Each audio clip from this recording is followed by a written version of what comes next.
Hello, my name is Zach. Thank you for listening to my presentation on learning to fish, but first, what to bring. Have you ever wondered? I'd love to go fishing, but I have no idea where to start or what to even bring.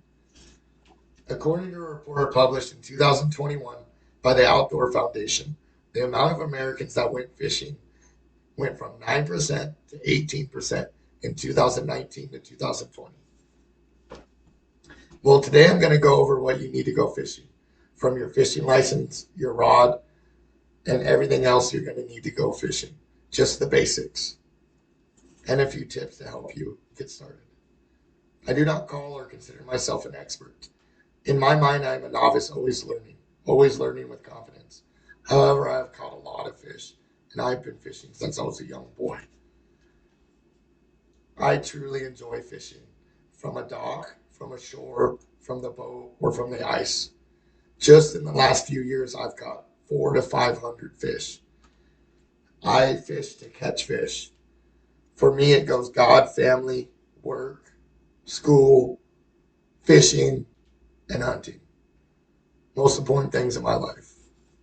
It is very easy to get a fishing license. You can get a fishing license at any fishing game office, online or over the phone, or at any local sporting good store.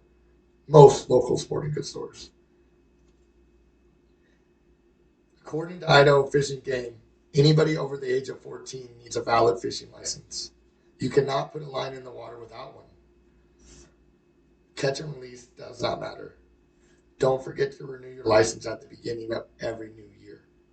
Just an interesting fact, the Pittman Robertson Act, a tax put in place by Franklin Delano Roosevelt in 1937, and our license fees pay for almost every dollar spent towards animal, wildlife restoration, and wildlife conservation. Pretty cool. Think of your fees as a donation, not a fee. Next, get a rules brochure and get to know it. It is your responsibility to know what kind of fish you can keep and how many. Well, you have your license and you've read the rules brochure. You're wondering, wow, so many rods. Which one should I buy? I'll keep this really easy. If it was me, I would get a medium strength, fast action rod, 6 foot 6 inch with a spinning reel. You can buy the rod and reel set together. Makes it real easy. Just remember when you're buying your first rod, you don't need to spend a lot of money. You shouldn't have to spend more than $50 to get a nice rod and reel set. Sometimes cheaper, sometimes more. But you really can get a nice rod for pretty inexpensive. When most most of my rods cost $50 to $75. If you're local to CDA, then all the sporting goods stores are good. Just a little tip: if you're trying to save a few bucks, go to Black Sheep. They're all good though. Wow, I have my rod and reel. I have my tackle and bait, which I'll cover in my next speech. Stay tuned. What else do I need?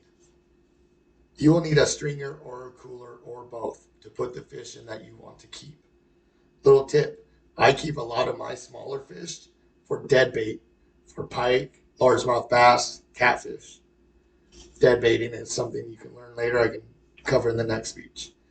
The way I put my fish out of their misery, I hold them on the ground and I smack them in the head, usually twice, with a blunt object. Either a rubber mallet works great, or leather knife, whatever you have.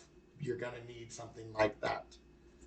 You're also going to need, oh, if you're going to put the fish on a stringer in a cooler with water or release them, you do not need to smack them in the head. It sounds humane, it sounds cruel, but it really is the fastest and most humane way to harvest a fish. You will need a net if you are fishing from a dock or a boat. If you're fishing from the shore, you can normally pull them onto the shore. It doesn't hurt to bring it anyways. You will also need a pair of needle nose pliers and a line cutter. I usually use my fingernail clippers. They're cheap, easy. If you lose them, no big deal. You need a pair of needle nose pliers so you can unhook the hook When it's on their lip, you can usually use your fingers, but if it's in their throat, gut hooked, I call it, you're going to need those needle nose pliers. It's extremely difficult to unhook a gut hooked fish and not hurt it. So, and for it to live. So just be careful and just remember if you're using bait, like worms or artificial bait, they'll swallow it more often than if you're using a lure, which is why the Coeur d'Alene River does not allow bait. They only allow lures because the cutthroats are catch and release. Check your regulations.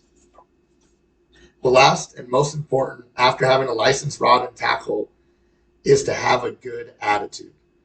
Learn to laugh at yourself. Do not take yourself too seriously.